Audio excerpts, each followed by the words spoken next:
Muy buenas tardes.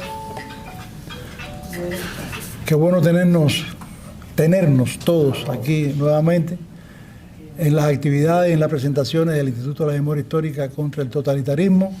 Hoy tenía un día especial, naturalmente. Hoy nuestro presidente, Pedro Corso, pues tiene una nueva obra muy importante, como siempre él produce, muy importante para la historia de Cuba, para la lucha de nuestro país por su independencia y libertad.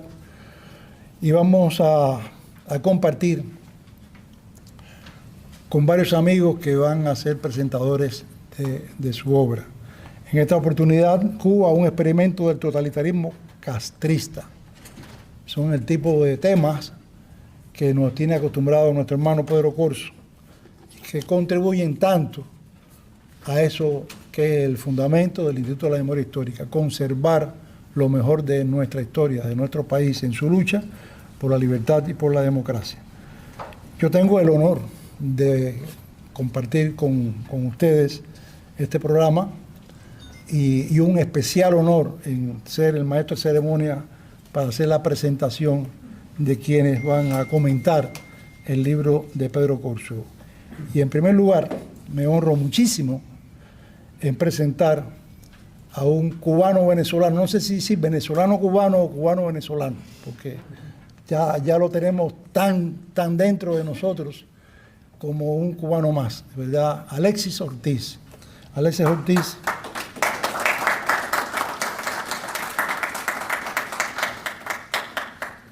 Yo tengo algunas notas, no me fue fácil, porque es que yo mismo me tengo que poner límite de tiempo, y entonces no me puedo extender mucho para presentar a nuestro amigo Alexis Ortiz. Dice que representante desde el punto de vista estudiantil, al claustro de la Asamblea de la Facultad y de la Asamblea de Delegados de la Escuela de Periodismo de la Universidad Central de Venezuela, presidente de la Federación de Estudiantes, presidente del primer Congreso General de Estudiantes de la UCB, delegado estudiantil al Consejo Nacional de Universidades. Desde jovencito se destacaba nuestro amigo Alexis. Como periodista, colaborador de casi todos los principales diarios y varias revistas de Venezuela, reportero de algunas publicaciones, director de una emisora, conductor de programas de opinión culturales, deportivos, históricos, etcétera, en más de 30 emisoras y 4 televisoras, corresponsal en España, Francia e Inglaterra de 3 revistas. Actividades políticas, miembro de la Dirección Nacional de la Juventud de COPEI, que es Social Cristianos, miembro de la Dirección Nacional de MAS, Socialista Democrático, secretario general del partido La Nueva República, todo eso de Venezuela naturalmente. 3 periodos como diputado al Congreso Nacional, presidente de comisiones y subcomisiones parlamentarias, miembro de la Comisión de Cultura del Parlamento Latinoamericano, miembro de los comandos de campaña presidenciales de Eduardo Fernández y Francisco Arias Cárdenas, y un periodo como alcalde de la ciudad de Lechería en el estado de Anzoátegui. Hay muchas cosas que comentar de Alexis. Ha asistido a reuniones parlamentarias, ambientalistas, deportivas y culturales en naciones de los 5 continentes. Sobre temas diversos ha escrito 11 libros, posiblemente más de 11, más de 20 folletos y miles de artículos y crónicas de prensa, poemas y cuentos. Editor de la revista Realidad Hispánica y de la publicación de la Cámara de Comercio Venezolano-Americana, conductor de programas de opinión en muchas emisoras y colaborador de Diario Las Américas, y también ha sido columnista del Nuevo Herald, muchas publicaciones hispanas de la Florida. Es directivo del Instituto Interamericano para la Democracia, Inter-American Institute for Democracy, conferencista en universidades, centros culturales y otras entidades de Florida, miembro de la Comisión de Asesores del Programa de Periodismo Hispano de la Universidad St. Thomas, editor del periódico online elpolitico.com, ha conducido programas en las televisoras varias, presidente de la Comisión Electoral para las elecciones primarias de la oposición venezolana en Florida, Georgia, Carolina del Norte y Carolina del Sur. nos gustaría mucho, ¿verdad?, que Alexis, junto con nosotros, lograra ver a Venezuela o nuevamente en país en paso democrático, porque Alexis es una figura que va a hacer mucho bien. Ha escrito más de 14 libros, dije ya, 20 folletos y miles de artículos, reportajes. Es ganador del Premio Cervantes de la Universidad Nova de Florida en el 2011, considerado como el periodista hispano más destacado de ese año. Por favor,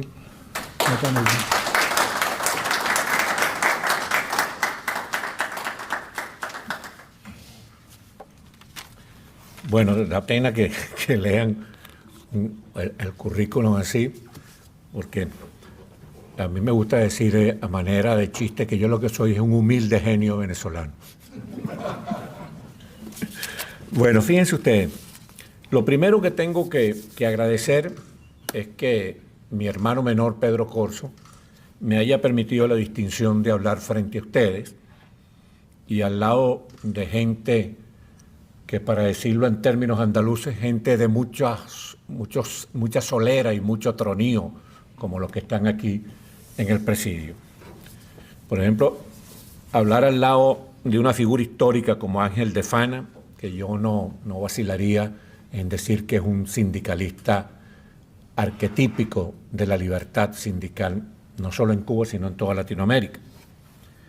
De hablar al lado de Ramiro Gómez Berrueco, Manino.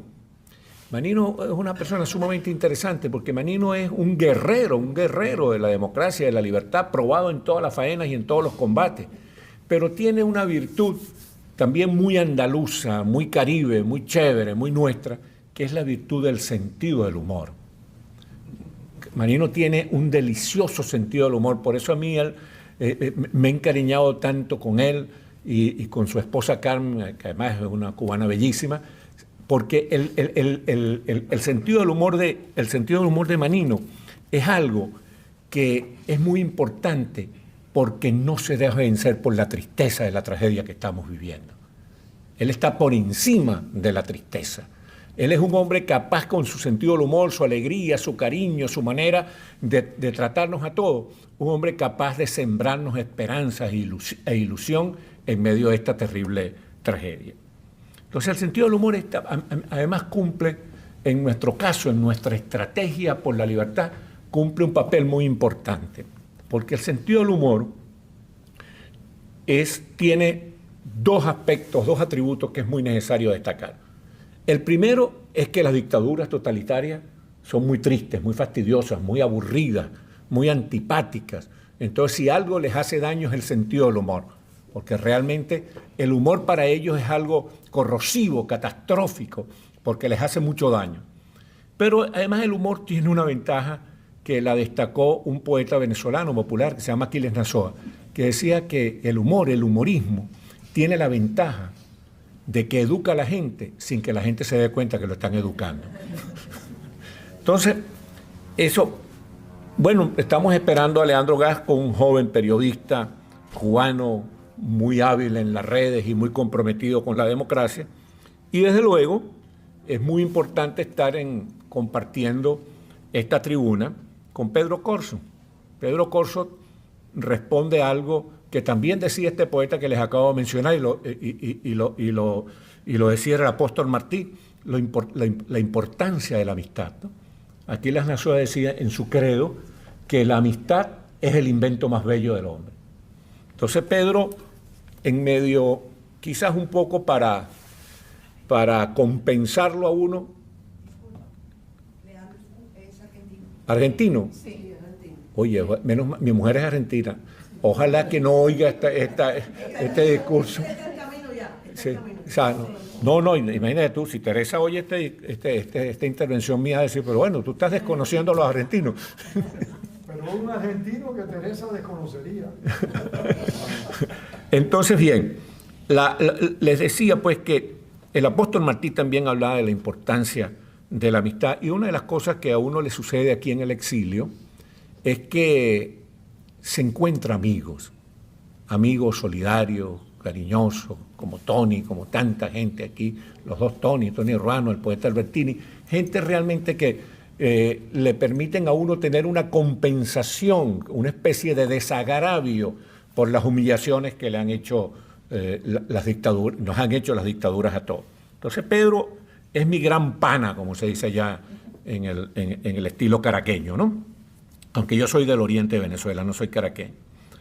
Pedro, de este libro, yo dije en un comentario del libro, en comentarios que he hecho del libro y en la propia contraportada del libro, que este libro es un libro, Cuba, un experimento del totalitarismo castrista, es un libro que vale la pena leer, porque Pedro ha hecho un trabajo muy minucioso, muy exhaustivo, muy riguroso, con mucha disciplina, para ir describiendo con mucha sencillez, pero con mucha contundencia, todas las características de esta terrible pesadilla que nosotros hemos vivido en Cuba y en Venezuela y en Bolivia y en Nicaragua y en tantas partes, para que la gente entienda algo que ya lo decía el Checo Kundera, que la lucha por la libertad y por la democracia termina siendo en última instancia una lucha de la memoria contra el olvido.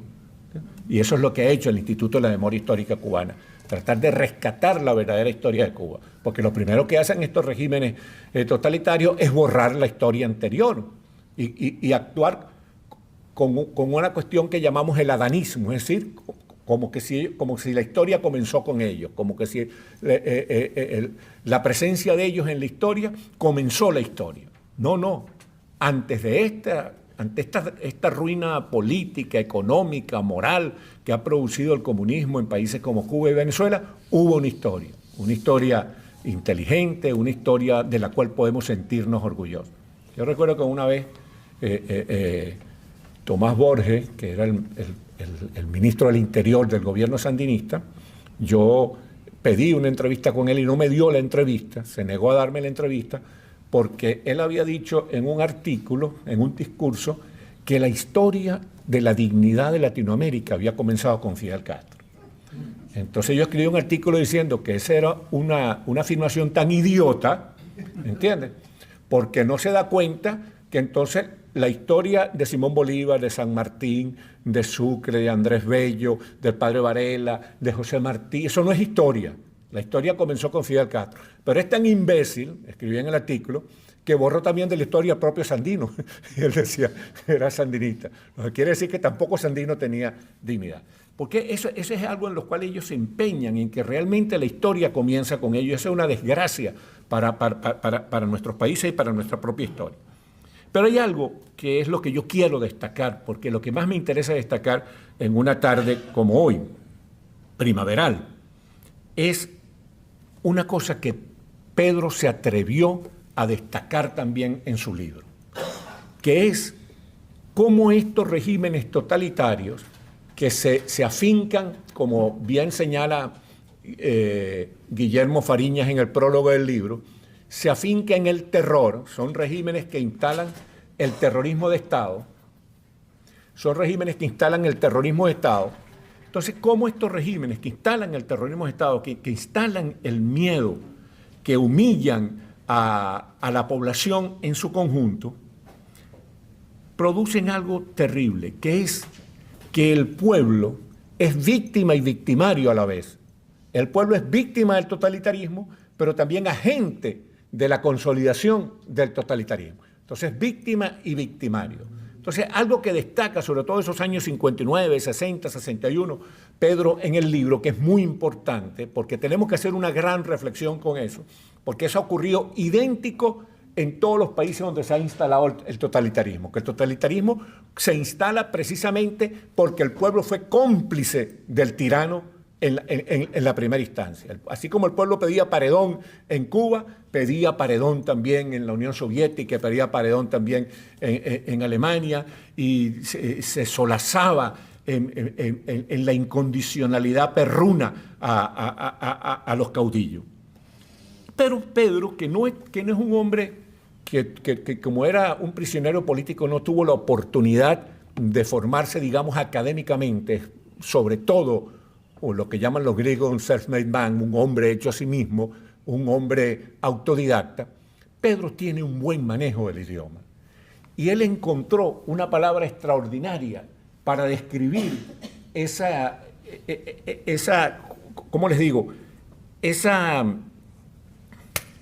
delirio, esa histeria colectiva, en este caso con Fidel Castro, que se produjo en Cuba.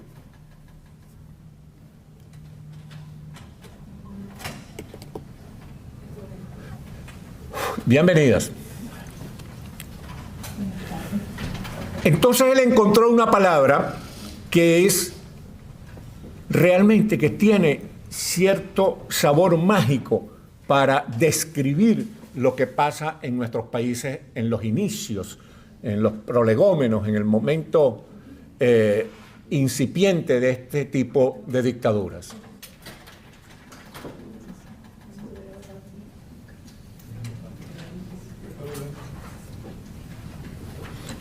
Yo me acuerdo de un chiste de Álvarez Guedes, ¿no? No sé si ustedes se acuerdan que decían que en Miami pasan cosas tan tremendas como que se encuentran, pero la palabra que él usó era muy grosera en referencia a los cubanos, ¿no? Pero que uno se encuentra cubanos come de eso, ¿no? Uno se encuentra argentinos humildes y venezolanos puntuales. Me acordé, no sé por qué, de eso. Bueno, entonces fíjense ustedes, la palabra que encontró Pedro para designar este momento de una manera tan acertada, tan precisa, tan magistral, es la palabra aquelarre. Aquelarre, yo la remarqué en el libro. Porque es lo que ocurre en esos momentos. El aquelarre, como todos ustedes, como todos sabemos, es una fiesta de brujas. Es la fiesta de brujas, ¿no? Pero en la mitología medieval, la fiesta de brujas tenía un componente muy importante, que es que esa fiesta era presidida por el demonio bajo la figura de un macho cabrío. ¿Entiendes? Es decir, la figura dominante del aquelarre de la fiesta de las brujas era el demonio, Satanás, Mandinga, Mefistófeles, como se le quiera llamar, en la corporeidad de un macho cabrío. Bueno, y eso es lo que nos pasa a nosotros. Fidel, Stalin, todos eran el macho alfa, y nuestra distorsión populista, que pareciera estar inscrita en el ADN de nosotros, nos conduce a que pareciera ser que siempre estamos esperando tener un macho que nos domine. ¿Entiendes? Es decir, estos regímenes son machistas, nuestra gente se entusiasma. Fíjense como García Márquez, por ejemplo, se enamoró de Fidel Castro, como Chávez se enamoró de Fidel Castro. Pareciera ser que necesitaban un macho que se les impusiera a ellos y a la vida y a la historia de todos los demás. Pero el libro de Pedro Corso y los libros como el libro de Pedro Corso tienen una ventaja y un provecho que es inexorable. Y es que estos libros van creando las condiciones para que machos alfa, machos cabríos, machos satánicos como Stalin, Mussolini, Hitler, Fidel Castro, sean repudiados y maltratados por la historia. Gracias a libros como este de Pedro Corso, la historia a esta gente no las absolverá. Muchas gracias.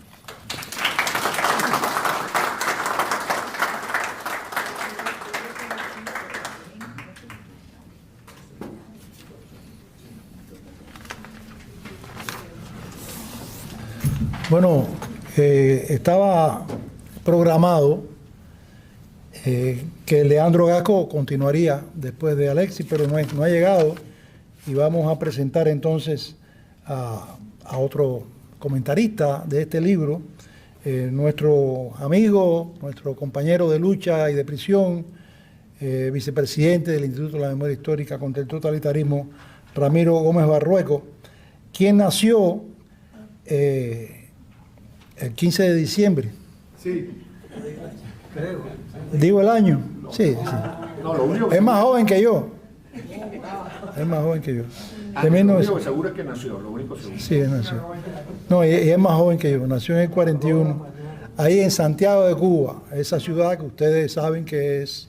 Vaya, ahí está. Mira, Tony, la cara que pone. Esa ciudad que sin esa ciudad no somos nada.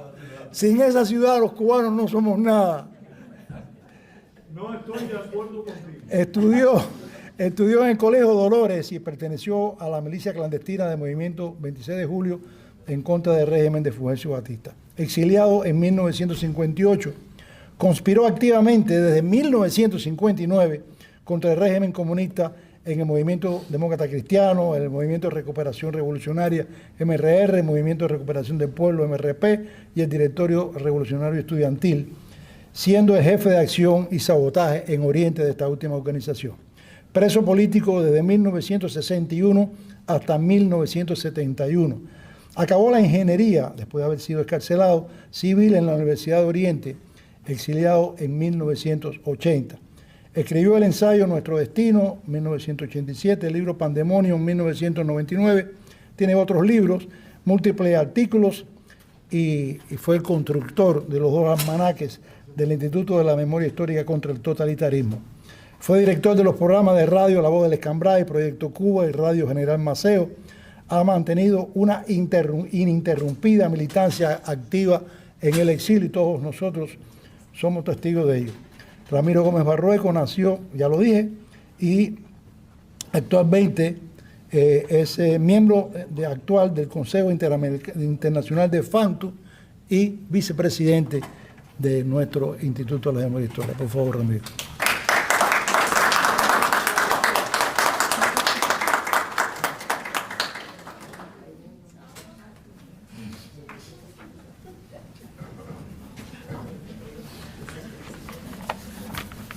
Ante todo, cuando se hable del sentido del humor y cuando se hable de un orador,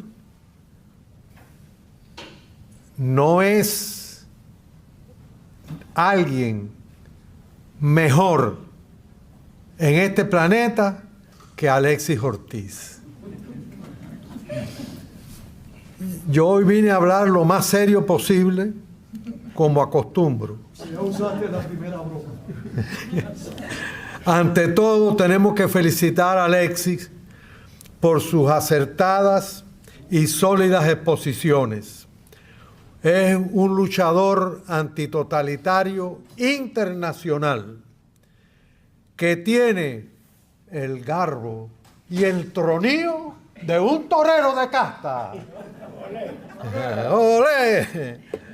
Un libro es el producto de la necesidad incontenible de comunicar un mensaje, porque el autor lo considera trascendente socialmente. Un libro es un parto intelectual. Un libro es un hijo de tinta y papel. Conocí al padre de este niño hace 60 años, cuando creamos un grupo de alfabetización y de superación cultural en el presidio político de Isla de Pinos, el Club Nuestra América. Han pasado 60 años y han caído diluvios de artículos, conferencias, entrevistas, 23 libros, 15 documentales y mucho más. Corso siempre escribiendo y produciendo. Esto no está escrito, pero es un Lope de Vega de la historia de Cuba actual.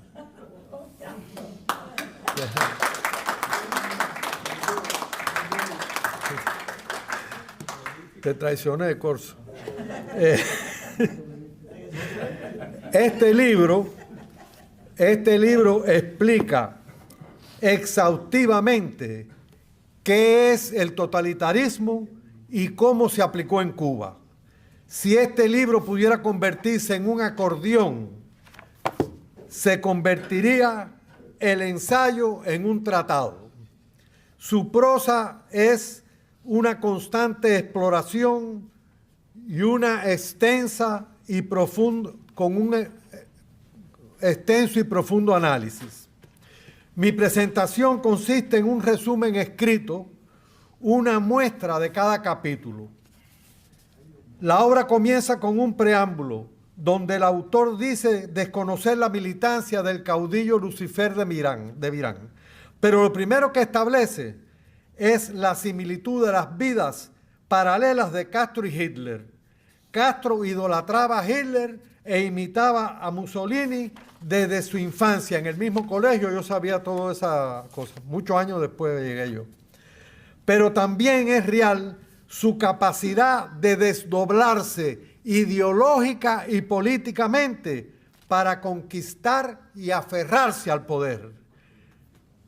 Como define apropiadamente Corso, Castro es un fundamentalista del poder. Las bestias no requieren razones para depredar. En el prólogo, la obra continúa con un magnífico prólogo de 17 páginas de nuestro hermano el Coco Fariña.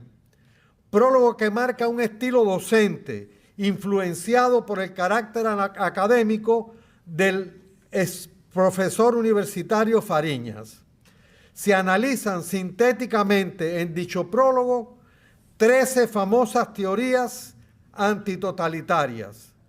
El prólogo es una joya teórica. En 1959, el alumbramiento es el próximo capítulo. A través de segmentos biográficos y autobiográficos, Corzo establece el proceso histórico del comienzo de la implementación del totalitarismo en Cuba. El alumbramiento es una respuesta exacta a la pregunta ¿qué pasó en Cuba en el año 1959? El alumbramiento bien pudo titularse El apagón. El capítulo El hechizo describe la técnica de un líder populista para convertirse en caudillo totalitario. Todos los caudillos son maniáticos a la propaganda, su arma favorita y crucial. El hechizo es la conquista de las emociones talámicas para crear un movimiento de fanáticos y convertirlos en tropa de choque de sus intereses personales de poder. Es un patrón archiconocido, tal vez prehistórico. Los caudillos son carismáticos, magnéticos, seductores, plenipotenciarios y triunfalistas.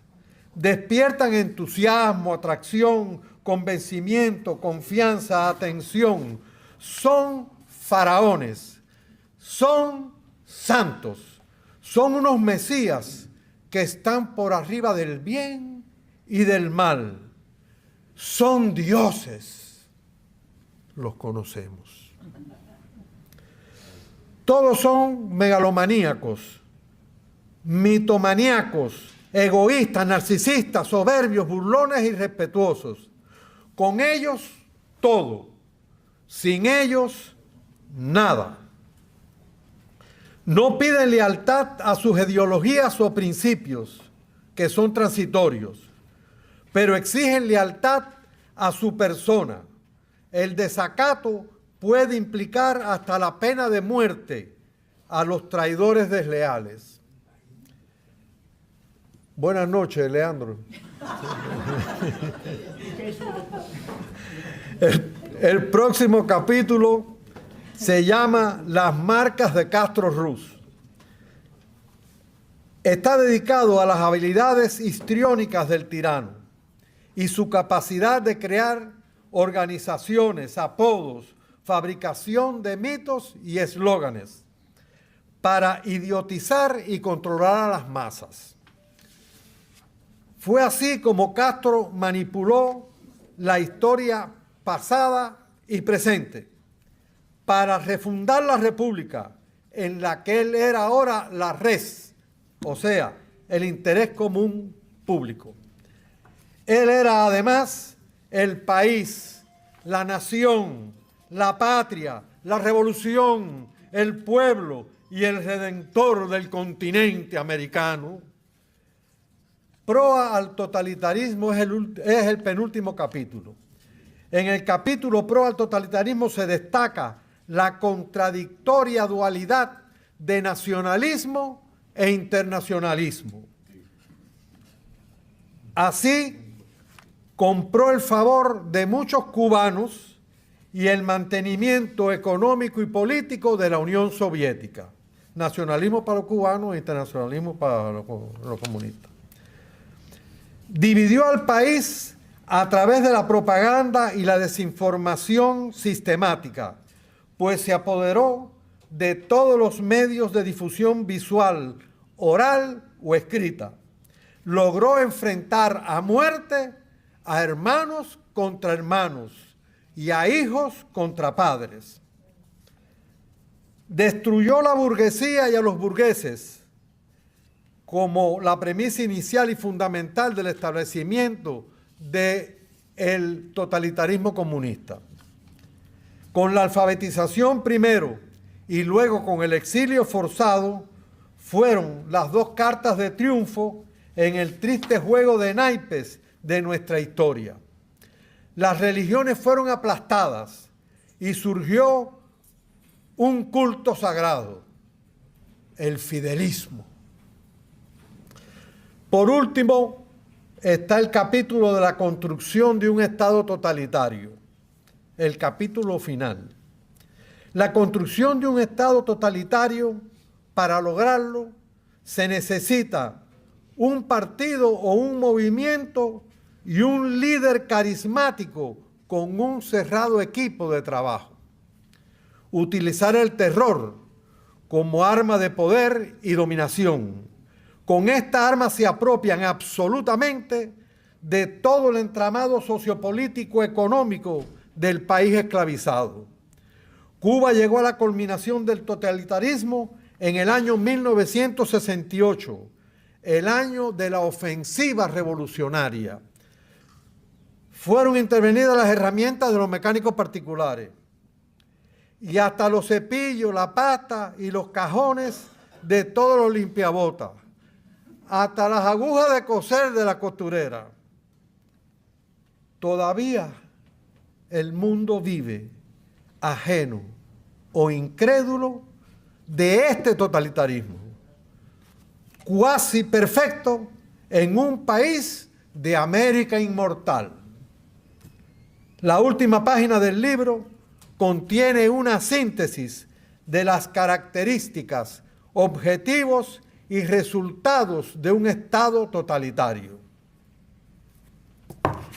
Este libro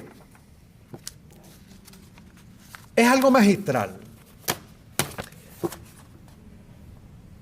Este libro es más que un libro. Sí, este libro es más que un libro. Este libro magistral es el Catecismo Antitotalitario de Corso. Muchas gracias.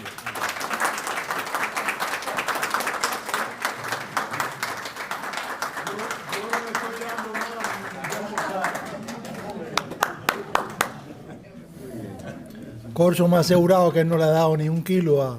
Al contrario, él me invitó a almorzar a mí.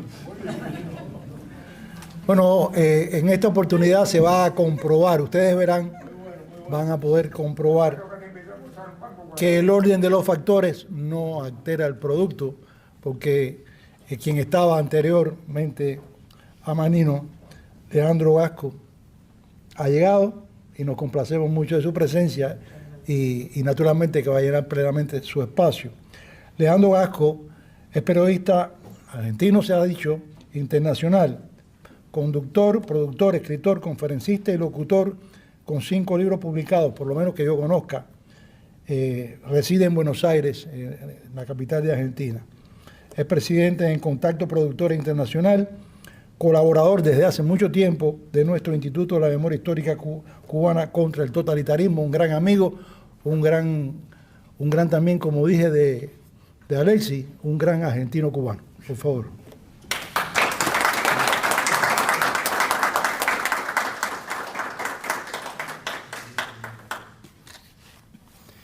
Bueno, muchas gracias, un gusto poder estar. Las disculpas del caso por la tardanza, yo soy muy del protocolo, no me gusta tardar, pero también es bueno decir que el tránsito en Miami es un desastre y los accidentes también y hay algo que hacer, y ya que está lo digo, aunque no sea el ámbito, pero hay que decirlo. Bueno, voy a volver un poco, gracias Wenceslao Cruz también. Voy a volver un poco a mi tiempo de periodista gráfico y haciendo casi que una reseña, quiero, más que improvisar, destacar, leer algo. Es un honor para mí poder contribuir en este momento a la presentación de esta obra que es vital, que es esclarecedora y que para mí tiene mucho que ver también con la cuestión de educar en la verdad histórica. Cuba, un experimento del totalitarismo castrista, es para mí doble el valor, porque aquí Pedro Corso, yo siempre lo digo, maestro de periodistas, pero además historiador, escritor, incorpora a la luz del bien testimonios directos sumados a su experiencia como combatiente anticastrista, prisionero, exiliado, pero su obra y compromiso libertario mantiene una presencia contagiosa que genera orgullo y admiración. Este libro debería ser leído, analizado y compartido por familias y por escuelas.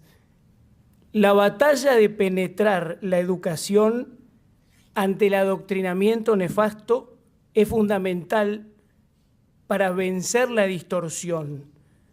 Es objetivo y es acción permanente, y por eso en ello debemos estar todos comprometidos. Cuba, un experimento del totalitarismo castrista, habla de cómo el tirano, con falta de escrúpulos, vía régimen militarizado, control absoluto sobre la sociedad cubana. Y aquí hay algo importante para destacar: orquestó un plan para perpetuarse en el poder con el arma de la inteligencia perversa, cargada de cinismo en espionaje global, propagar y retener un sistema criminal.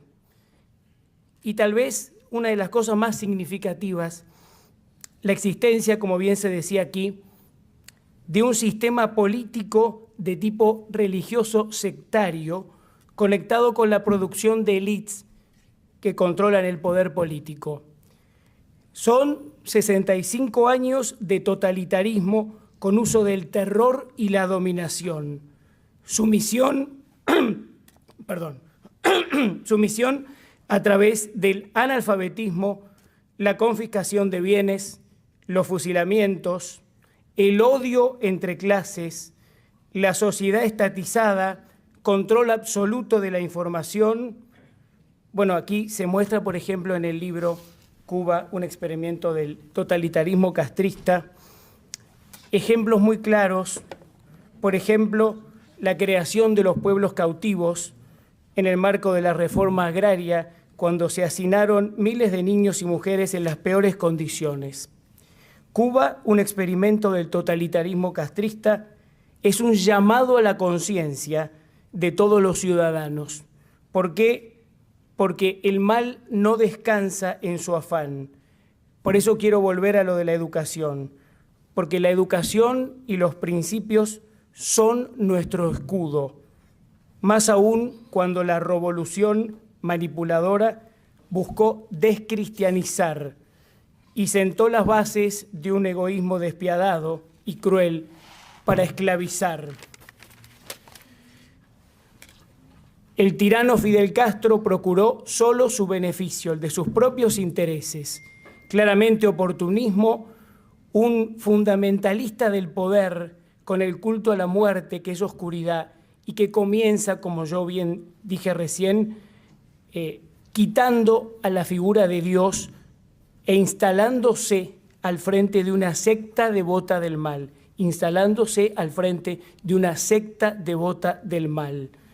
Es absolutismo, es haber aprovechado las frustraciones del pueblo y su clase dirigente, es despotismo, violencia organizada, sobre todo destrucción de la moral y destrucción de la familia como primera escuela. Aquella frase que cita Pedro Corso para ejemplificar el terror de este régimen tirano, Si mi madre está contra la revolución, que la fusilen. Señores, si eso no es de puño y letra del demonio, ¿el demonio dónde está? Fue en 1961 cuando se expropiaron más de 350 colegios católicos, aquí se destaca, y universidades. El asesinato del miembro de la Juventud Católica Obrera, Arnaldo Socorro, la prohibición de la procesión de la Virgen de la Caridad del Cobre, patrona de Cuba. No voy a ampliar todos los sucesos, pero sí quería destacar estas cuestiones que son trascendentes, y este libro permite no borrarlas, que trasciendan. Por ejemplo, cuando se habla de partidarios de Ubermatos ante renuncia contra complot, se menciona en protesta por justicia al capitán José Manuel Hernández y al sargento jefe del puesto Pueblo Vertientes. Ambos dos se quitan la vida sumidos en el desencanto y la frustración. Todo fue controlado, las bases morales y culturales quebradas, los héroes de la independencia desplazados, manipulación, muerte del mérito, mistificación del elegido para el mal, falsos jueces, falsos fiscales, reino del terror con fusilamientos por parte de sicarios del desgobierno. Cuando Pedro Corso toma el testimonio valioso de José Luis Fernández, y ahí se hace mención a Helio Lugo y Joaquín Sauri del Movimiento Anticomunista Católico Unido, y quiero leer, cuyos bonos para recaudar fondos tenían impreso un Cristo crucificado con la leyenda: cristianos con un falso nacionalismo, los judas del nuevo orden nacional, tratan de esclavizar nuestro destino y familias con el comunismo opresor y sangriento. Esto, que es excelente que en las escuelas se lea, es también un preanuncio de lo que después vino sumándose, porque la realidad de los tiempos nos muestra en las investigaciones también que nuestra Iglesia ha tomado a teólogos de la liberación aún en el día de hoy como santos, y además ha descabezado a conservadores. Todo esto tiene que ver con la falta de Dios, pero también con la distorsión. Evidentemente aquí lo que han querido es instalar falsos dioses. Hoy y ayer, tiranía es sin diosismo, y eso está claro. Esta obra es indispensable. Yo quiero felicitar al maestro de periodistas Pedro Corso, no voy a ser larguero porque no es lo mío, ya he dicho, pero bueno, gloria y honor al presidio político, gloria y honor al exilio digno cubano, gracias a todos, viva Cuba libre, viva Pedro Corso.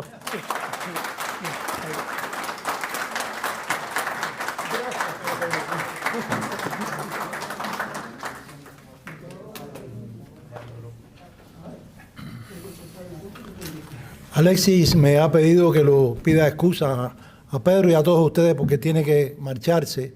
Ustedes saben que además de su intelectualidad, de ser un poeta, escritor, es sobre todo un patriota y está actuando en favor de la democracia venezolana y tiene que partir para sus actividades. ¿Estás excusado, Alexis?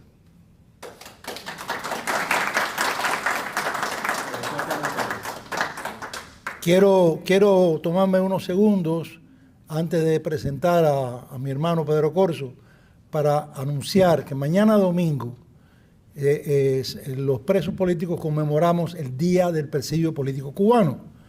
El 5 de abril fue introducido en la prisión José Martí, nuestro apóstol, y por ello ese día ha sido tomado por nosotros como el Día del Presidio Político, pero siempre lo conmemoramos un domingo, o sea, mañana a las 10 de la mañana, frente a la Casa del Preso, ahí en la 13 Avenida de la Pequeña Habana, nos reunimos y honramos a Martí, honramos a todos los presos políticos, a los que dieron su vida, como Roberto Perdomo, que está su esposa, a cada uno de ellos, y a los que están presos actualmente. Así que están todos invitados, y no solamente es un acto para los presos, es un acto para todos los cubanos. Muchas gracias. Y ahora yo no voy a ampliar dando datos de Pedro Corso, porque Pedro Corso, todos sabemos quién es. Pedro, por favor.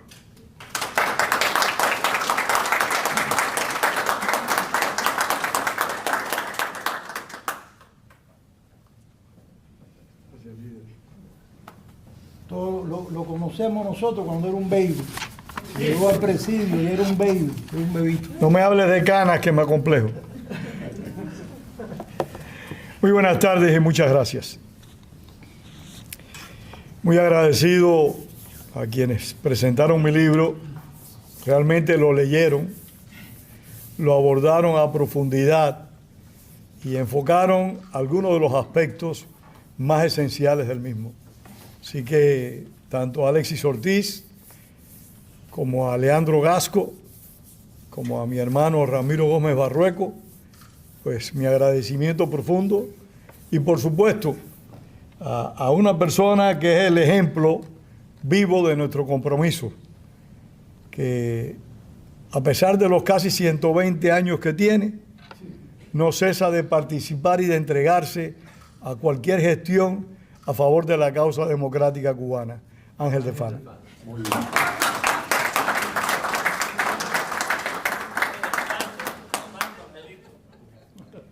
Pero es la verdad, son 120 años, aunque él dice que tiene 85. Bien. Yo quiero también agradecer a dos personas que me ayudaron a esta portada impresionante. Rodes Printing, que ustedes saben es nuestra imprenta preferida en esta ciudad, tiene un artista encubierto que se llama Carlos Morel. Y es ese hombre quien nos hace estas portadas que para mí y para muchos de nosotros pues son particularmente impresionantes, como esta otra. Y las portadas que tenemos en nuestros libros, y así que quiero reconocerle a Carlos Morel ese apoyo, como le reconozco también a Guillermo Fariñas, uno de los líderes de la oposición democrática cubana al interior de la isla, habernos hecho este prólogo, un prólogo muy enjundioso, muy valiente y muy preciso. Este libro, Cuba, un experimento del totalitarismo castrista, es en realidad parte de una trilogía. Van a ser 3 libros, hasta ahora hay 2. El primero se lo recomiendo junto a este segundo, La extinción de la República, donde describimos cómo perdimos la República de Cuba, cómo fue extinguida, con la complicidad del pueblo cubano. Yo sé que a algunos no les gusta, pero el maestro tiene una expresión que yo siempre cargo en la mochila. Solo la verdad nos pondrá la toga viril, y esa es mi verdad. Yo lo considero así porque como muchos de nosotros lo vivimos en el año 59, en el año 60 y 61. No fue todo el pueblo, pero sí fue una gran parte del pueblo. Cuba, un experimento del totalitarismo castrista, repito, es parte de una trilogía. El tercer libro, confío poderlo terminar antes de que termine el año y ojalá nos podamos reunir todos para analizarlo, y se va a titular La República que construimos y perdimos. Porque la mayor parte de nosotros realmente no nos hemos puesto a reflexionar la clase de república que perdimos. No era perfecta, no era, como se dice en Venezuela, la última persicola del desierto. Pero comparada con las repúblicas del hemisferio, yo al menos vivo muy orgulloso de lo que era Cuba, con todos sus defectos y desaciertos, que no eran pocos, aclaro, pero a pesar de esos defectos y desaciertos, estaba muy por encima de la inmensa mayoría de las repúblicas latinoamericanas. Esta no es una obra académica, porque yo no lo soy. Simplemente es un compendio de conocimientos, experiencias y reflexiones que yo he ido enriqueciendo a través de los años con mi principal interlocutor. Todos tenemos un interlocutor en la vida. El interlocutor mío se llama José Antonio Albertini, mi hermano que está ahí parado, para quien pido un aplauso.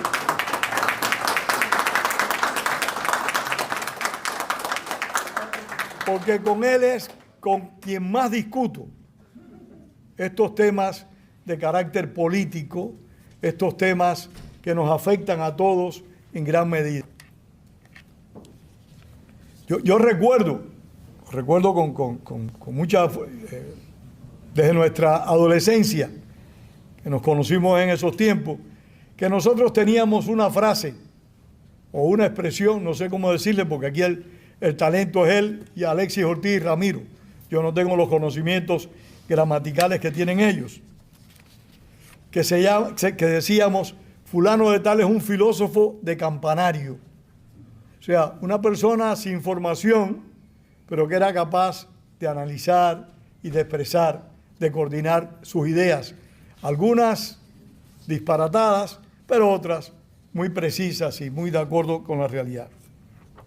En fin, esta es una obra que pretende hacer conocer a las nuevas generaciones de cubanos nuestro pasado histórico, porque si estamos comprometidos a reconstruir nuestro país, y esto va directamente para las nuevas generaciones, para las personas más jóvenes, si estamos realmente comprometidos a reconstruir nuestro país, tenemos que informarnos, tenemos que leer, tenemos que conocer. Esto no es una crítica a las redes sociales. No se aprende con esos TikTok ni con esas cositas cortas que sale un supuesto sabio a decirnos lo que él entiende. No, hay que leer libros con personas con crédito, con conocimiento, con académicos serios, con gente que han hecho investigaciones y se han dedicado a realizar un trabajo profundo, no a la improvisación. Ese es mi consejo, mi sugerencia, y lo hago con todo respeto, sin denigrar ninguna otra propuesta de aprendizaje, pero esa es la que yo, y estoy obligado a decirlo, es en la que yo creo.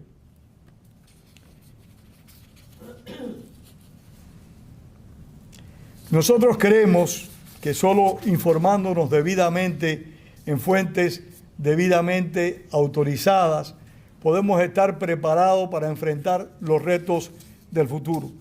Porque particularmente yo no sé si muchos de nosotros veremos el final, pero de lo que sí no tengo duda es que el final del totalitarismo va a llegar. De eso no tengo duda.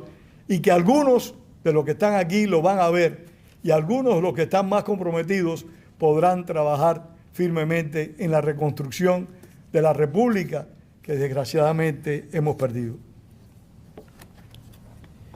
He comentado en muchas ocasiones, pero antes de llegar a ese punto quiero decir algo importante.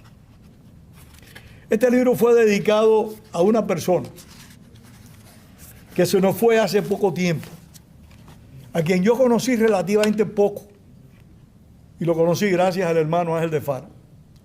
Me refiero a Roberto Perdomo.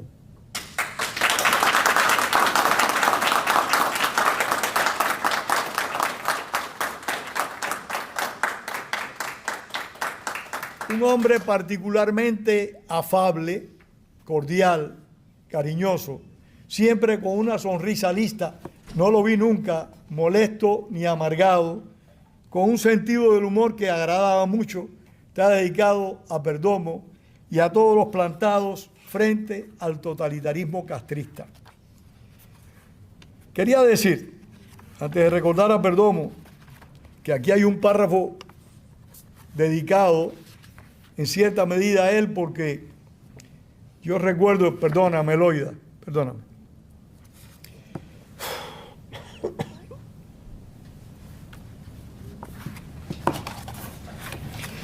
Yo recuerdo que cuando lo fui a ver al hospital, le dije, estoy terminando un libro donde te menciono. Y me dice, ojalá lo pueda ver. Y yo le dije, lo vas a ver.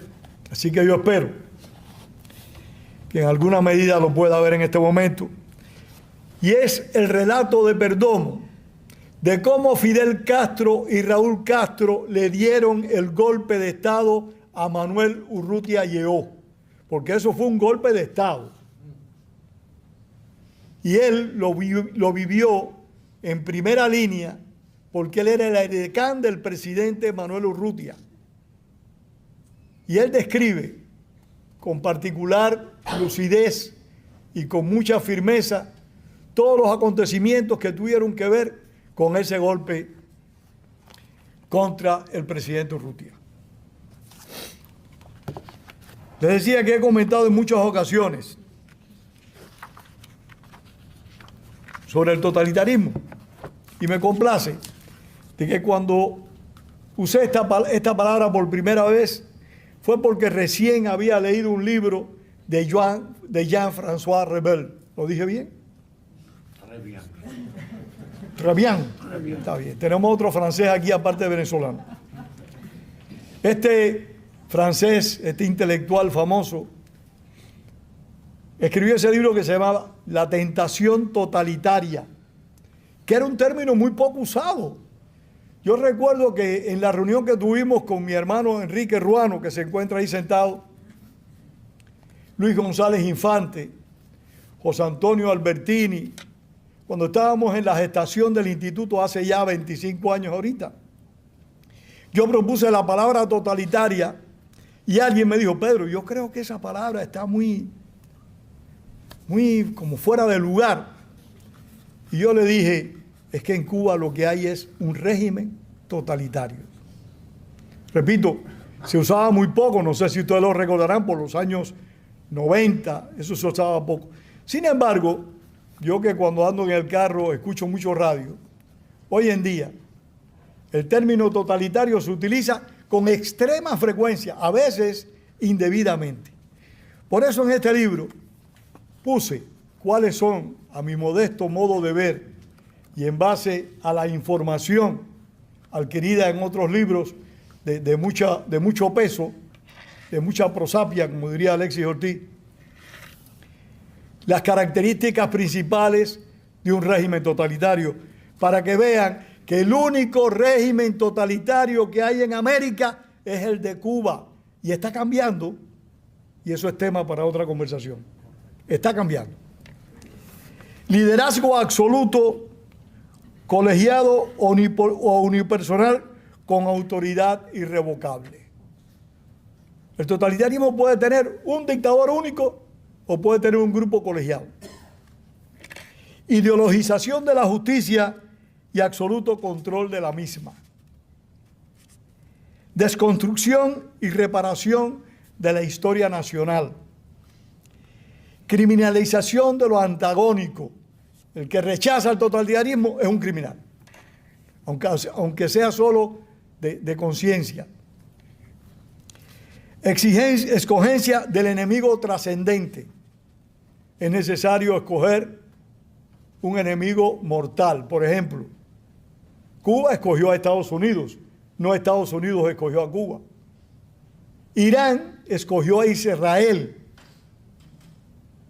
porque eso tiene que tener un enemigo, un diablo, un coco al cual atacar incomiserablemente.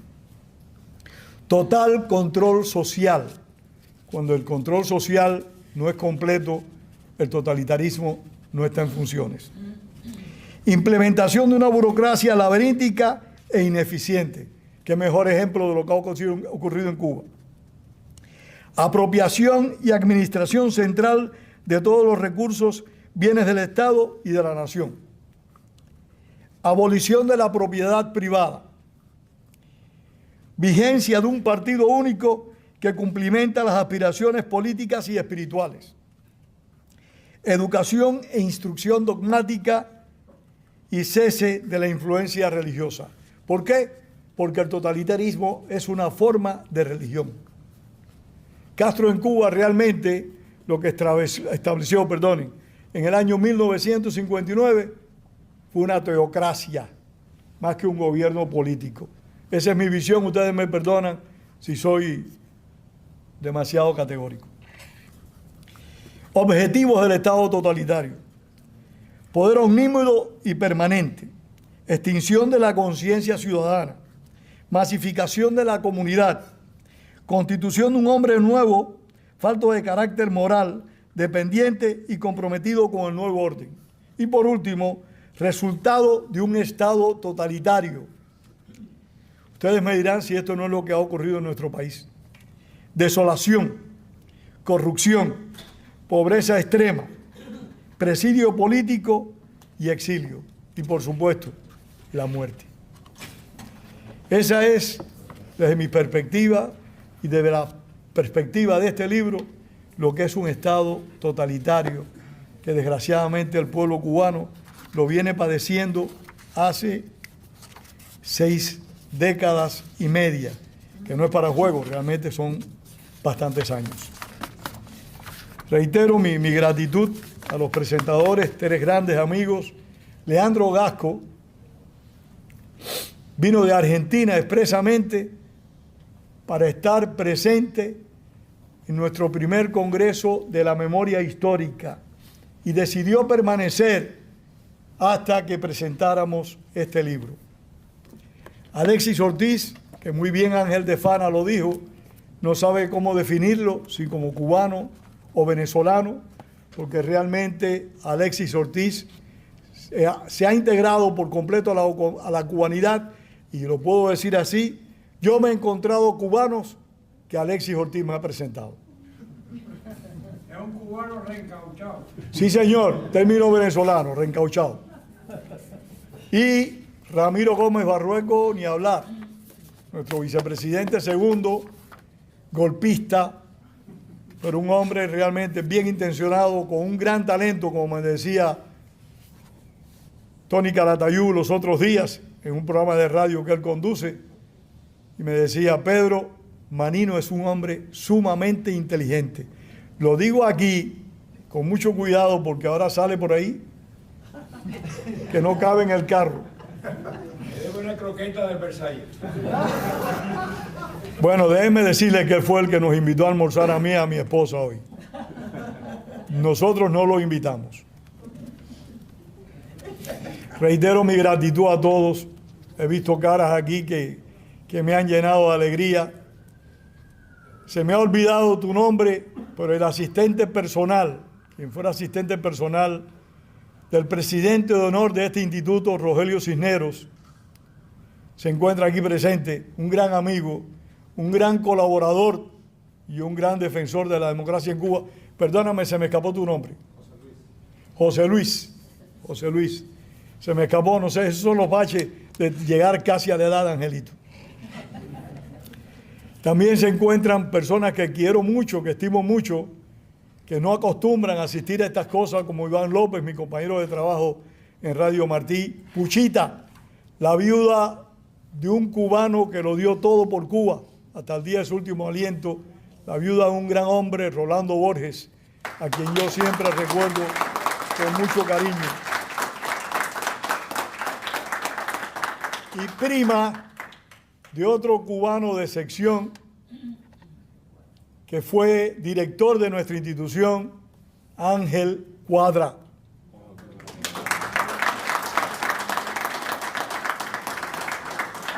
Si alguien quiere hacer alguna pregunta, creo que tenemos tiempo, Angelito. Sí, tenemos tiempo. Pueden hacerla. Comentarios. Yo recomiendo que no le hagan pregunta a Manino porque entonces habrá una sola respuesta.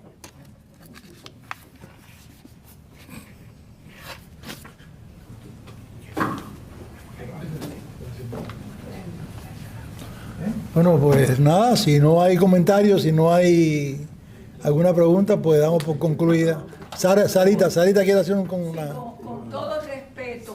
Vamos a escuchar a Sarita. No, que yo quería decir, primero que todo, me siento muy emocionada. Quiero felicitar a Pedro Corso, porque yo creo que el Instituto de la Memoria Histórica Cubana contra el Totalitarismo es un orgullo de todos, porque nosotros nos sentimos emocionados cuando pensamos en esa constancia, esa entrega absoluta de Pedro Corso. Se dice fácil, pero la recopilación de todos esos datos para que no se pierda la memoria histórica, algo muy importante, porque yo creo que cada preso, cada fusilado, cada hombre de honor, que en momentos en que la gran mayoría aplaudía esa dictadura, supieron entregar su vida para luchar por la libertad merecen ser recordados, y si se mantiene esa memoria histórica es gracias a Pedro Corzo. Yo me siento profundamente emocionada y agradecida. Yo creo que todo cubano de honor tiene que tener ese compromiso de gratitud con Pedro Corzo, porque él está poniendo en alto el decoro de Cuba y de todo nuestro exilio. Muchas gracias.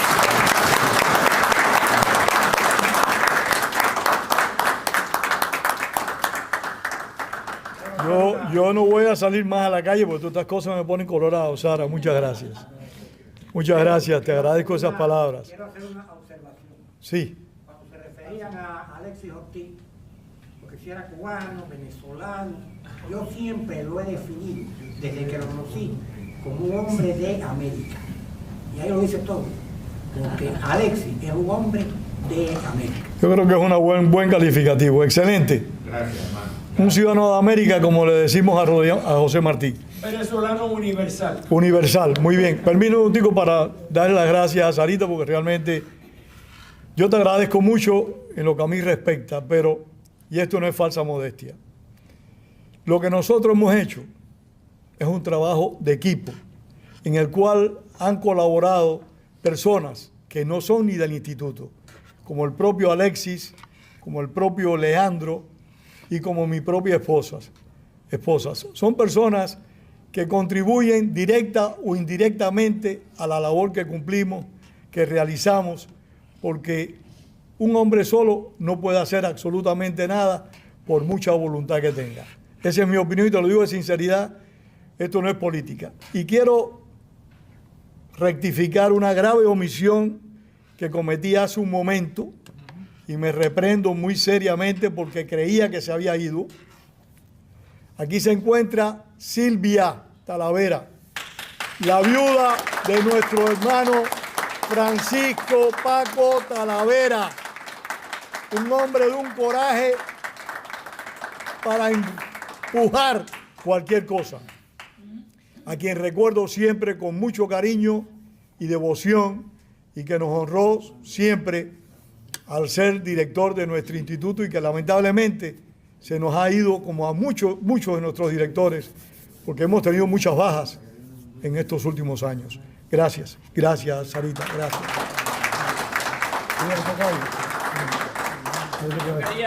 La señora me quitó la idea que yo tenía, porque oyendo hablar a Alexis de la entrega del pueblo cubano a la monstruosidad que vino en el año 59, me parece que debíamos hacer una observación, y es los cientos, si no miles, de hombres y mujeres que desde el mismo instante en que la tiranía comenzó, empezaron a dar su vida y sus años en las cárceles, porque no fueron todos. Y tenemos Vamos a esperar un momentico ahí, Javier y Pedro, que están hablando, por favor. Porque aquí está el ejemplo de Perdomo, el ejemplo de Paco, y muchos ejemplos de personas que le hicieron frente al régimen, y uno de ellos es el mismo Corzo, que era un niño. Corzo era un niño cuando empezó la revolución. Sin embargo, no se dejó encantar con canto de sirena, y combatió, y cuando aquello arriesgábamos la vida, no es ahora de que te llevo para la estación y a las 3 de la mañana te suelto, que vaya con todo reconocimiento a las personas que están haciendo algo ahora, pero cuando aquellos momentos eran que tú sabías que cuando salías a la calle era a jugarte la vida, y la dábamos con un honor exquisito. ¡Viva Cristo Rey! ¡Viva Cuba Libre! Así que yo creo que hay que hacer la observación de que muchos hombres y mujeres se enfrentaron a esa tiranía perversa desde el mismo instante en que surgió. No hay duda de eso.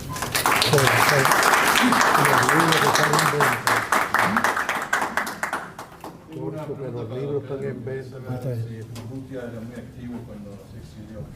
No conozco mucho de Urrutia, después de Cuba. Y como ustedes son un grupo gracioso, también quiero hacer una pregunta. ¿Cómo haces para verte tan joven? ¿Qué shampoo usas? Es bueno decir, porque se ha insistido mucho en que hay que leerse el libro, Ahí están los libros a la venta, a un precio casi que de costo. Así que, por favor, después pueden venir y con Pedro, con muchísimo gusto, va a autografiarlo. Así que están a la venta los libros. Venga, ven de Australia. De Australia está hablando. Este joven, un aplauso para ese joven que vive en Australia y allá en Australia defiende los ideales nuestros de libertad. Pedro, con estos libros solamente lo que hacen es darnos fuerzas a nosotros, que somos los que estamos empezando ahora, conocer la lucha de ustedes, conocer todo lo que ha pasado, todas las personas que hoy en día carecen de un familiar o de esa tiranía tan grande. Muchísimas gracias por esos libros. Eso es enseñanza que nos transmiten a nosotros y a todo ese pueblo de Cuba que hoy todavía no conoce esto. Y para eso es que se hace. Muchísimas gracias. Gracias.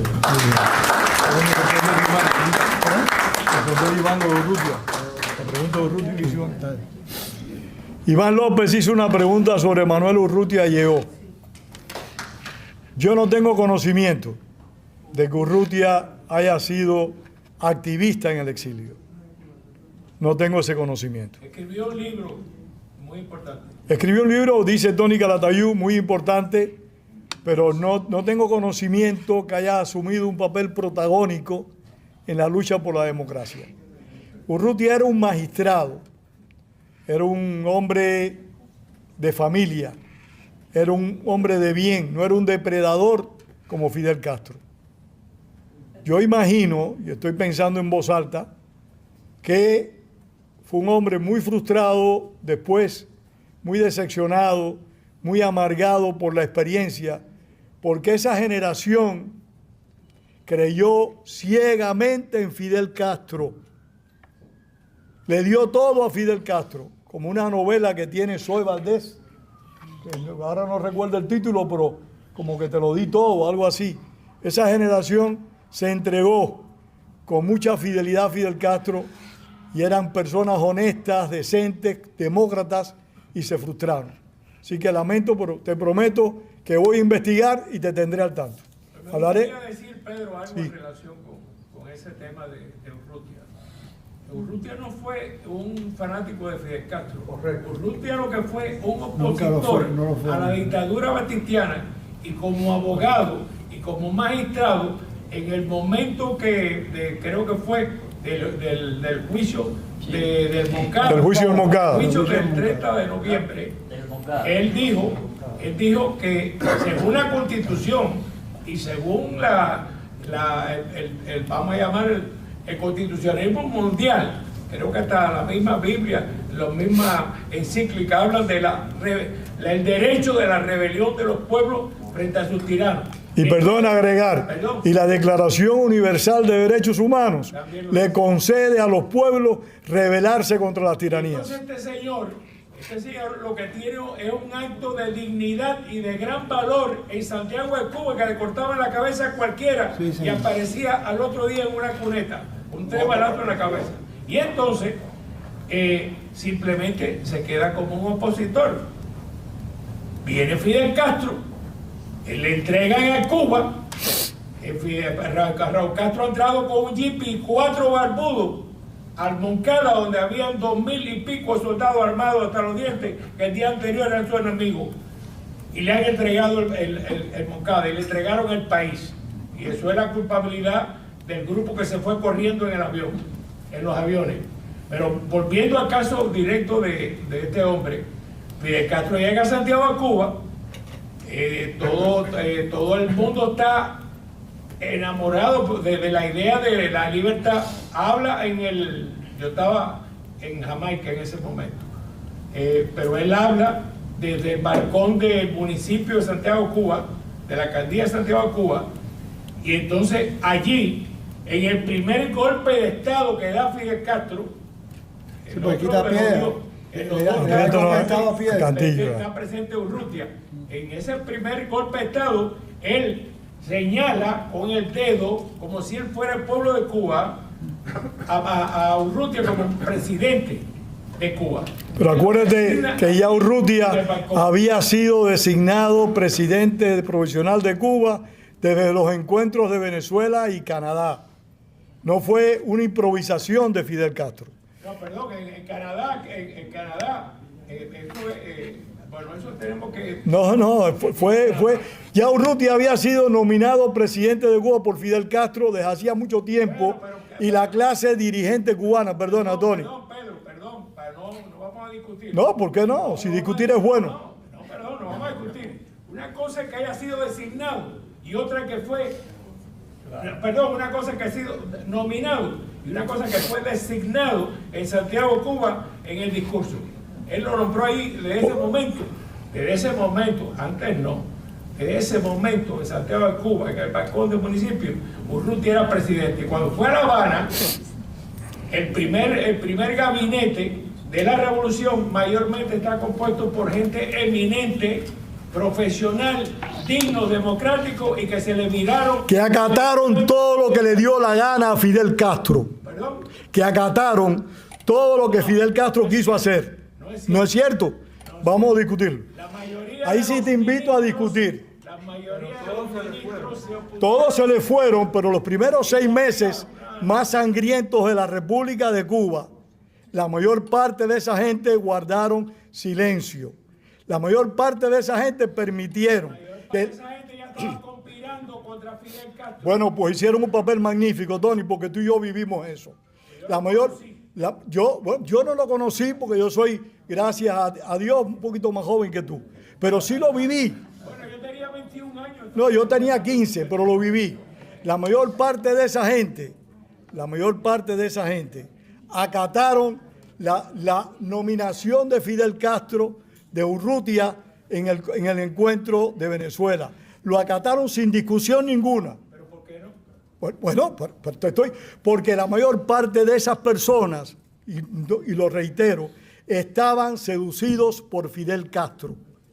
La mayor parte de esas personas respondían ciegamente a la voluntad de Fidel Castro y fueron cómplices por omisión de muchas de las cosas que acontecieron en Cuba en el primer año de la revolución, que fue un año nefasto, fue un año criminal.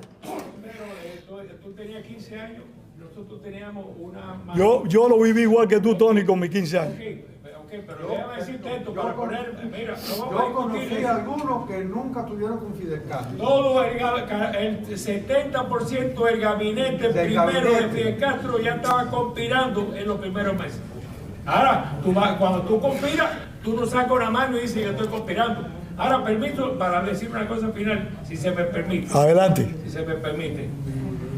Decía Tony ahorita de la rebelión del pueblo de Cuba desde el principio. Ese pueblo de Cuba, luego, el rebaño, el mismo grupo que cuando nosotros hacíamos revolución contra Batista en Santiago, venían los carnavales y pasaban por toda una conga que decía los blancos para la sierra, los negros para la conga en Santiago de Cuba.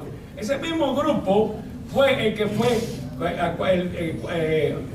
cuando el ataque a Palacio por el directorio, los grupos auténticos, José Antonio Echeverría, hubo un acto que se llama el segundo ataque a Palacio, que es que las instituciones cívicas del país fueron a rendirle homenaje a Batista.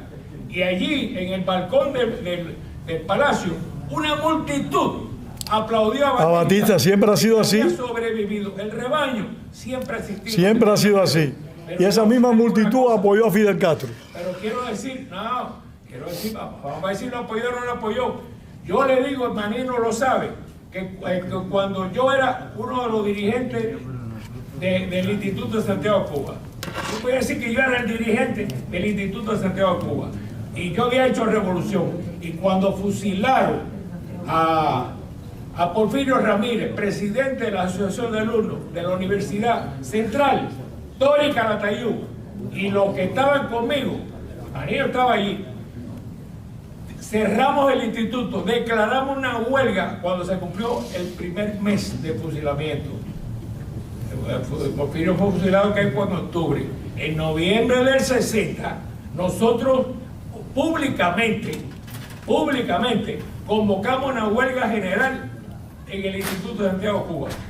Y 1.500 estudiantes dejaron de ir. Allí no hubo un solo estudiante que se apoyó al régimen comunista o al régimen revolucionario en ese momento. Todos se fueron a la huelga. Así que 1.500 estudiantes votaron. Es una encuesta maravillosa. En noviembre de 1960, en contra y en repudio al fusilamiento de Porfirio Ramírez y en contra de la prepotencia y los crímenes de Fidel Castro. Lo que pasa es que cuando viene el fracaso de la brigada, la crisis de los cohetes y el fracaso del Cambrai, la gente dice, aquí lo que hay que irse, y bajaron la cabeza. Bueno, ese es un tema que vamos a discutir, es interesante, es bueno. Esa huelga que es histórica. Es bueno que lo discutamos y es bueno que se aclare, y es bueno que nos sirva de experiencia y que todas estas cosas. Yo no quisiera, si no hay ningún tema sobre el programa de hoy, quisiera que no caer más en el tema. Perdón, mi amigo, pero no hemos caído. No. Oye, está muy bien, Tony. Estoy diciendo. No hemos caído en nada. Tony, y lo correcto, y lo acabo de celebrar. Acabo de celebrar que ocurra. Lo que digo que no continúe. Yo acabo de celebrar que haya ocurrido y que está muy bueno. Mira, me están pidiendo la palabra por allá. No crean que solamente en Cuba ocurrió la adoración por el fundamentalista, ¿verdad? En Nicaragua, los 9 comandantes, ¿verdad?, recibieron el respaldo de toda la intelectualidad, de los empresarios, ¿verdad? Hay 2 señores, ¿verdad? Tomás Borges, que ya lo mencionaron, y la novelista Gioconda Belli, que yo no sé por qué le acaban de dar en Europa el premio Reina de Sofía, ¿verdad? Dice en sus memorias que Fidel Castro es un ser humano excepcional. Y aún así, pues, las entidades culturales de Europa la premian, como a Ferdio Ramírez, ¿verdad? La mano derecha intelectual de Ortega, por 13 años. Pero quiero comentarles algo cuando uno de ustedes dijo de alguien que pidió que a su madre la fusilaran.